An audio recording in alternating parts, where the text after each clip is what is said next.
jooga sidoo kalena xubnaha ka imanaya gobolada Sool Sanaag iyo Cayn ama Qaatumo ayaa iyana su'aal ay ka taagan tahay cidda iyo sida loo soo xulayo Puntland oo iyadu sheegtay in beelihii ku midoobay Puntland sanadkii 1998 ay markaasi sideedii u taagan yihiin oo maamulka Puntland ay hoos tagi doonaan waa kan madaxweynaha Puntland oo arintaa ka jawaabaya dadka aad Qaatumo ku sheegayso aan leedahay waxaan leeyahay xakaale dadka degan Sool Sanaag iyo Cayn dadka beelaha dhulkaas degani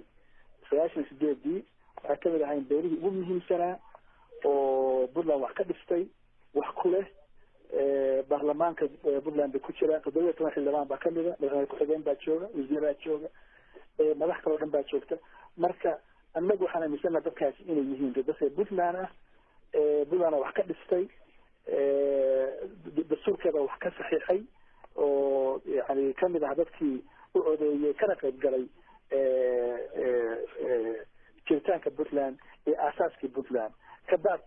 بعدنا مركي دستورك عيالتينا dadkii si dhaba dastuurkeeda u saxay oo ka midoway marka